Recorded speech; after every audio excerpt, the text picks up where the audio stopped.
السلام علیکم ورحمۃ اللہ وبرکاتہ۔ ننے مننے پیارے پیارے ہنستے مسکراتے ساتھیوں، ہم آپ کے لیے کہانی لائے ہیں، وہ ہے سندھ کی کہانی۔ سندھ کے علاقے سے ایک پرانی کہانی سننے سے پہلے آپ کو یاد ہے کہ ہم نے کیا کرنا ہوتا ہے؟ اب تک تو پتہ چل ہی گیا ہوگا اور عادت بھی ہو گئی ہوگی۔ چلیے کہانی شروع کرتے ہیں۔ کہانی کا عنوان ہے آدم خور کی موت، اور اسے آپ کے لیے لکھا ہے راؤ شاہد اقبال نے۔ ساتھیوں، جانتے ہیں نا، آدم خور وہ ہوتا ہے جو انسانوں کو کھا جاتا ہے۔ کسی زمانے میں بحیرہ عرب کے قریب ایک بستی ہوا کرتی تھی جس کا نام سمیانی تھا۔ اس بستی میں ماہی گیروں کی ایک کثیر تعداد تھی جن کا پیشہ سمندر میں مچھلیوں کا شکار کرنا تھا۔ ان مچھیروں کے ایک چھوٹے سے گھر میں سائیں بخش اور اس کے 6 سگے بھائی بھی رہتے تھے۔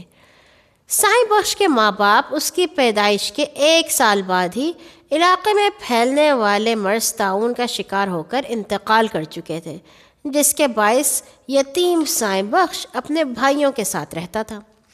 سائیں بخش اپنے تمام بھائیوں میں سب سے چھوٹا اور بڑا ہی ذہین تھا، جبکہ سائیں بخش کے 6 بھائی خاصے طاقتور، چست و چالاک اور مچھلی پکڑنے کے فن میں پوری طرح ماہر تھے۔ روز کا معمول تھا کہ سائیں بخش کے بھائی اسے گھر پر اکیلا چھوڑ کر صبح سویرے مچھلی کے شکار کے لیے نکل جاتے تھے۔ سائیں بخش کو بھی سمندر قریب سے دیکھنے اور مچھلی کے شکار پر جانے کا بہت شوق تھا، لیکن کوئی بھی اسے اپنے ساتھ سمندر پر لے کر نہیں جاتا تھا۔ وہ ہر رات سونے سے پہلے سوچتا تھا کہ صبح ضرور اپنے بھائیوں کے ساتھ جانے کی ضد کرے گا، مگر پھر اسے یہ بات اپنے بھائیوں سے کہنے کی ہمت نہ ہوتی۔ خلاف توقع آج صبح سویرے سائیں بخش بیدار ہوا تو اس نے ہمت کر کے اپنے بھائیوں سے آخر کہہ ہی دیا کہ مجھے بھی آپ کے ساتھ مچھلی کے شکار کے لیے سمندر پر جانا ہے۔ بھائی سائیں بخش کی بات سن کر زور زور سے ہنسنے لگے، جبکہ ایک بھائی نے سائیں بخش کو ڈانٹتے ہوئے غصے سے کہا، تم ابھی چھوٹے ہو اور یہ عمر سمندر کے عین بیچوں بیچ جانے کے لیے ٹھیک نہیں، آرام سے گھر پر بیٹھو، ہمارا کام بہت خطرناک ہے، سمندر میں کچھ بھی کبھی بھی ہو سکتا ہے، ہم وہاں اپنا کام کریں گے یا تمہیں سنبھالیں گے؟ یہ کہہ کر سارے بھائی ہنستے ہوئے شکار کے لیے چلے گئے، اور سائیں بخش ہمیشہ کی طرح اس بار بھی گھر میں اکیلا رہ گیا۔ سائیں بخش نے اپنے بھائیوں کے جانے کے بعد اللہ تعالیٰ سے دعا کی، یا اللہ مجھے جلدی سے بڑا کر دے تاکہ میں سمندر پر جا سکوں۔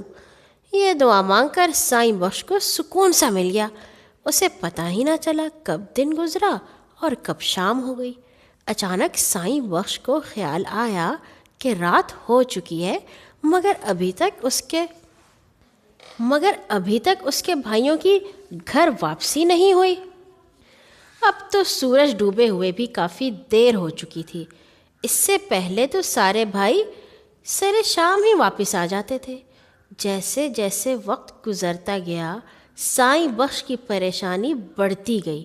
آخر اس سے برداشت نہ ہوا۔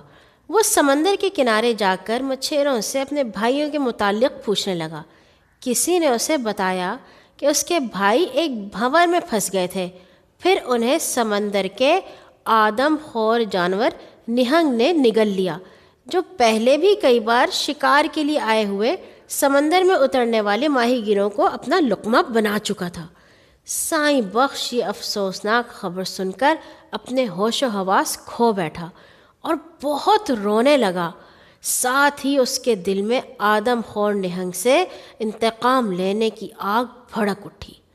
سائیں بخش عمر میں چھوٹا اور جسمانی طور پر کمزور ضرور تھا، لیکن ذہین تھا۔ کوئی ایسی تدبیر کر سکے جس سے وہ بھائیوں کا انتقام لے سکے۔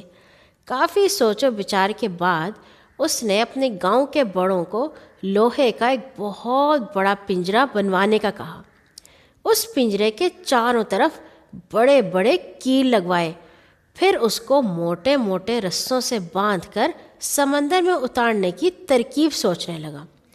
وہ اپنی حفاظت کا پورا سامان کر کے ہاتھوں میں خنجر اور بھالے لے کر پنجرے میں بیٹھ گیا اور اسے اندر سے اچھی طرح بند کر لیا۔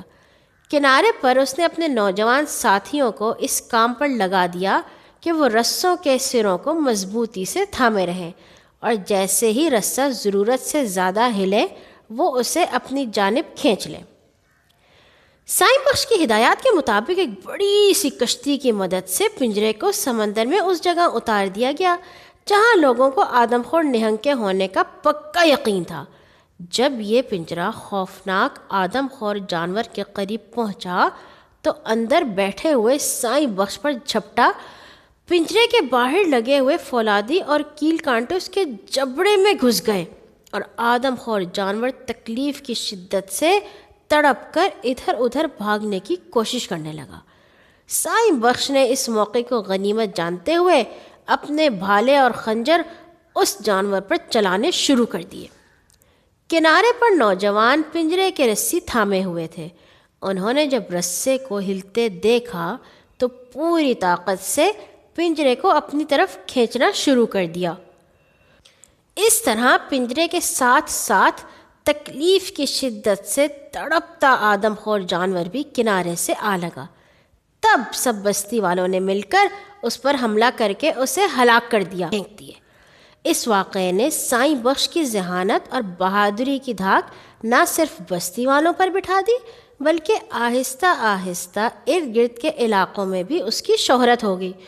لوگ جوق در جوق بستی سمیانی میں آ کر اس سے ملنے لگے۔ آج بھی پورے سندھ میں کسی کو عزت سے پکارنا ہو تو اسے سائیں کہتے ہیں۔ پھر دیکھتے ہی دیکھتے سمیانی کی آبادی دن دگنی رات چگنی ترقی کرنے لگی۔ آج سمیانی نام کی بستی کے ارد گرد جو شہر آباد ہے وہ پاکستان کا سب سے بڑا اور دنیا کا چھٹا بڑا شہر کراچی کہلاتا ہے۔ تھی نا مزیدار کہانی؟ مجھے بھی بڑا مزہ آیا تھا۔ اللہ تعالی ہمیں اور آپ کو ایسا ہی بہادر بنائے۔ اللہ حافظ۔